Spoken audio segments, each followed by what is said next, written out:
నిజంగానే ప్రభుత్వ కార్యక్రమం అయినప్పుడు ప్రభుత్వ అధికారులు అందరు ఉంటారు. సో దీంట్లో కార్యకర్తలు మీరు అక్కడికి రావడం కేవలం గొడవ చేయడానికి వచ్చారా ఉద్దేశపూర్వకంగా?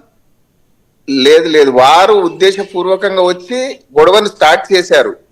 అక్కడ ఎలాంటి ఇష్యూస్ ఎలాంటి స్లోగన్స్ మా వాళ్ళు చేయలే. బయటికి వచ్చిన తర్వాత చేయడం జరిగింది. మా సభ్యత సంస్కారం కలిగిన వాళ్ళము, మేము సిస్టమ్ ను గౌరవించే వాళ్ళం. మా కార్యకర్తలు కూడా అదే విధంగా స్పందిస్తారండి.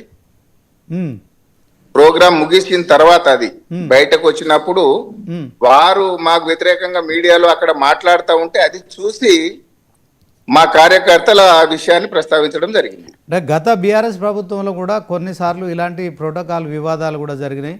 సో ఇప్పుడు కూడా అదే తరహా కూడా కనిపిస్తున్నాయి.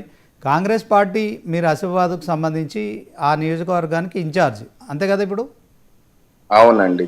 సో పార్టీ తరఫున ఇన్ఛార్జ్ కనుక మీరు ఆ అధికారిక కార్యక్రమాల్లో పాల్గొనడానికి మరి పార్టీ నుంచి మీకు ఏమైనా ఆదేశాలు ఉన్నాయా, ప్రభుత్వం నుంచి ఏమైనా ఆదేశాలు ఉన్నాయా?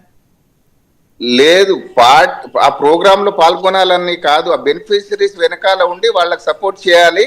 అవి అందుతున్నాయా లేదా అందరి పక్షంలో ప్రభుత్వం దృష్టికి తీసుకెళ్లి పరిష్కరించాలని చెప్పి పార్టీ ఆదేశాలండి. ఓకే, ఇన్ఛార్జులంతా కూడా అధికారిక కార్యక్రమాల్లో ఎమ్మెల్యే లాగానే పాల్గొంటున్నారు, ఎమ్మెల్యేలను డామినేట్ చేస్తున్నారు, పూర్తిగా ప్రోటోకాల్ అనేది లేదని చెప్పి బీఆర్ఎస్ కావచ్చు అలాగే బీజేపీ రెండు పార్టీలు కూడా ఆరోపిస్తున్నాయా? దీనికి ఏం సమాధానం చెప్తారు? మా వాళ్ళు ఎక్కడ కూడా ప్రోటోకాల్ ను ఉల్లంఘించరు. 100% ప్రోటోకాల్ ను గౌరవిస్తూ ప్రజల అభివృద్ధి కోసం ప్రయాసపడే పాటుపడే పార్టీ మాది, మా కార్యకర్తలండి. సో ఈ ఘటన పట్ల విజువల్స్ చూస్తే మీకు తెలిసిపోతుంది అక్కడ ఎవరు ఉల్లంఘించింది అనేది మీకు క్లియర్ గా ఉందండి. ఓకే ఓకే, మీరు అక్కడ ఆమెతో మాట్లాడుతున్నారు, వాగ్వాదం చేస్తున్నారు, ఆమె ఆవేశం పట్టలేక బాటిల్ మీ పైకి. వాగ్వాదం అసలు ముందు వాగ్వాదం లేదండి. ఆమె స్పీచ్ ఇస్తున్నది మా పార్టీని మా పథకాలను తిడుతూ వారి ప్రభుత్వాన్ని ఆమె పొగుడుతుంటే ఆ రాజకీయాలు ఇక్కడ మాట్లాడద్దని నేను కూర్చొని సైడ్ నుంచి చెప్పాను.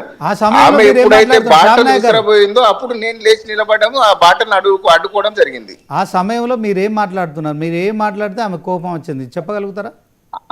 ఎస్, ఆమెను ఇదే రిక్వెస్ట్ చేశాము, అక్క ఇది ప్రభుత్వ పథకం, ప్రభుత్వ ప్రోగ్రామ్, 100% అఫీషియల్ ప్రోగ్రామ్ ఇది, ఇక్కడ పార్టీకి సంబంధించిన విషయాలు మాట్లాడకూడదని వేడుకున్నామండి మేము.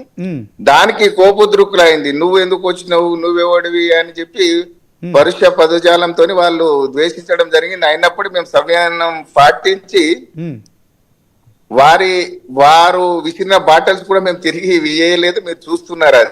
అది మా గౌరవం. ఓకే, ఆమె మహిళగా మా అక్కలాగా ఆమెను గౌరవిస్తుంటే ఇప్పటికీ కూడా అదే గౌరవం ఉంటది. రాజకీయం రాజకీయం, పార్టీ పార్టీ అండి, గవర్నమెంట్. ఓకే, శ్యామ్ నాయక్ గారు, మీరు ఆల్రెడీ ఆమె మీద ఒక కేసు వేశారు. 3000 ఓట్ల మెజార్టీ, స్వల్ప మెజార్టీతో ఆమె గెలిచింది కనుక మరొకసారి దాంట్లో కోర్టులో కేసు వేశారు కనుక ఆమెకి ఈ సందర్భంలో మీరు కనిపించినాకనే ఆ కోపం వచ్చిందంటారా? అయి ఉండొచ్చు అండి, అది నాకు తెలియదు. అది కోర్టు పరిధిలో ఉన్న ఇష్యూ, దాన్ని మేము కామెంట్ చెయ్యము.